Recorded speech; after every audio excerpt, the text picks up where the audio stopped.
Audio Jungle.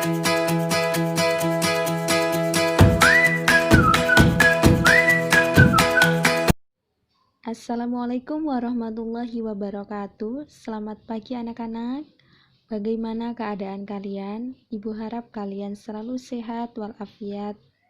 Tetap di rumah saja.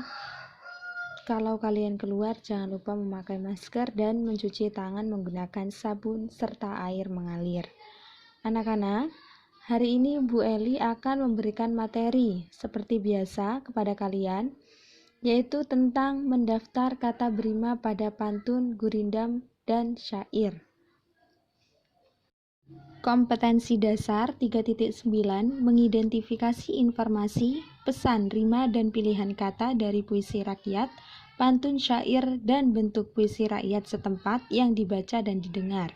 Nah, tujuan pembelajaran kita hari ini adalah mendaftar kata berima pada pantun, syair, dan gurindam, menemukan kata berima sama secara utuh, menemukan kata berima sama secara sebagian, serta membandingkan pantun, syair, dan gurindam.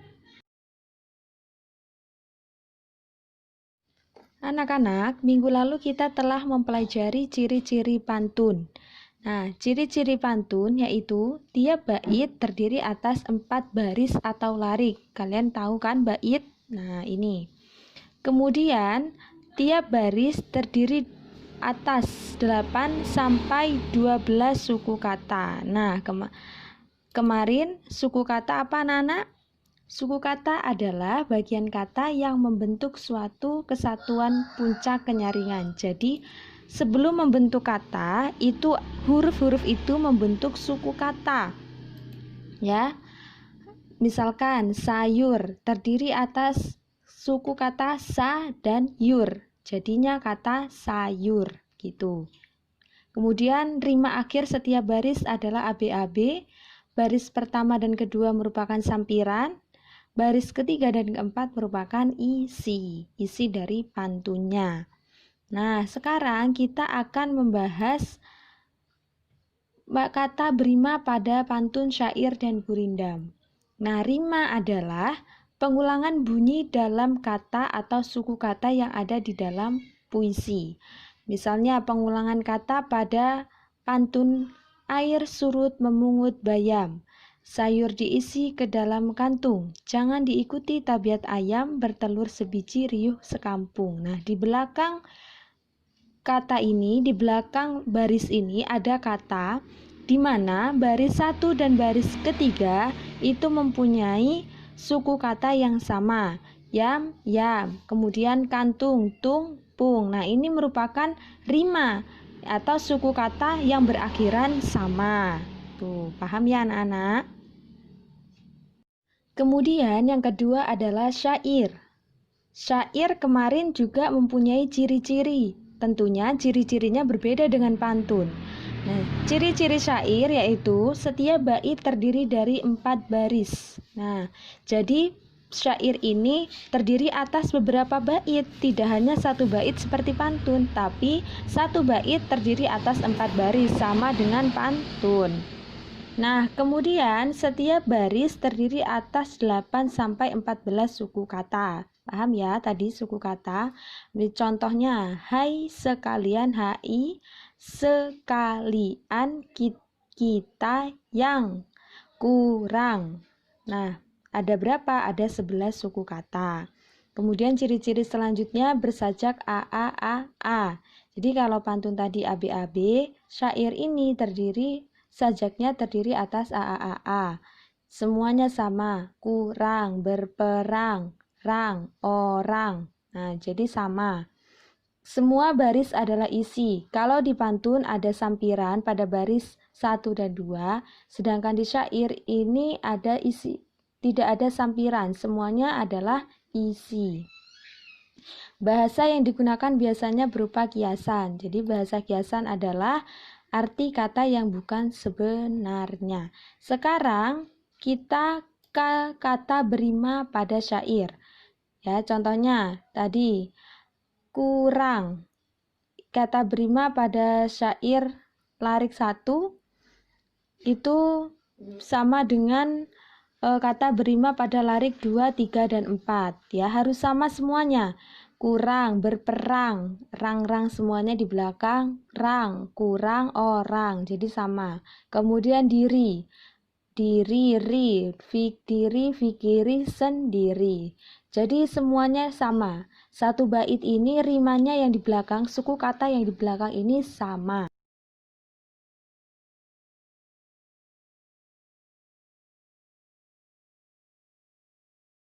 Kemudian gurindam. Gurindam ini terdiri atas 2 baris dalam sebait. Jadi hanya ada 1 bait terdiri dari 2 baris. Tiap baris memiliki jumlah kata sekitar 10-14 suku kata. Contoh, cahari olehmu akan sahabat. Nah, bisa kalian pisah-pisah ya. Kata menjadi suku kata. Cahari olehmu akan sahabat. Ada 11 suku kata. Tiap baris memiliki rima sama atau bersajak AA, BB, CC, dan seterusnya. Jadi setiap baris ini di akhir katanya mempunyai suku kata yang sama bersajak AA. Karena dia satu bait ada 2 baris, jadi ada rimanya AA, kemudian ada gurindam lagi BB, begitu seterusnya ya. Kemudian merupakan satu kesatuan yang utuh. Jadi antara baris 1 dan baris 2 ini tidak dapat dipisahkan karena hanya berisi isi, tidak ada sampiran. Jadi satu kesatuan yang utuh. Nah, baris pertama berisi soal, masalah atau perjanjian. Misalkan, cahari olehmu akan sahabat. Nah, itu adalah berisi soal, suruh mencari sahabat. Nah, baris kedua berisi jawaban akibat dari masalah atau perjanjian pada baris pertama. Isi atau maksud gurindam terdapat pada baris kedua. Nah, maksudnya ini kenapa kok disuruh mencari sahabat? Mengapa? Nah, yang boleh dijadikan obat, maksudnya sahabat yang bisa menuntun ke dalam kebaikan, yang boleh dijadikan obat, begitu. Nah, isi gurindam biasanya berupa nasihat, filosofi hidup atau kata-kata mutiara. Jadi itu berisi nasihat ya. Gurindam, syair itu berisi nasihat. Pantun juga ya. Namun pantun lebih bervariasi. Ada yang isinya itu lucu, nasihat ya, ada yang romantis seperti itu. Kemudian untuk kata berima pada gurindam. Kata berima pada gurindam ini sama ya. Kalian akan temukan pada kata terakhir pada baris ya. Baris pada gurindam. Atau mohon maaf, satu baris ini kan ada kata terakhir ya.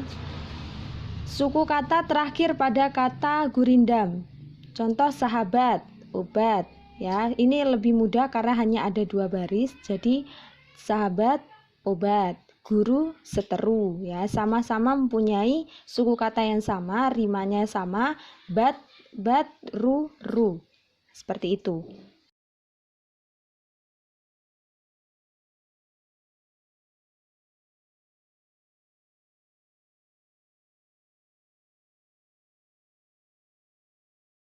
Selanjutnya, kata berima itu dibagi menjadi 2, yaitu kata berima secara utuh dan kata berima secara sebagian.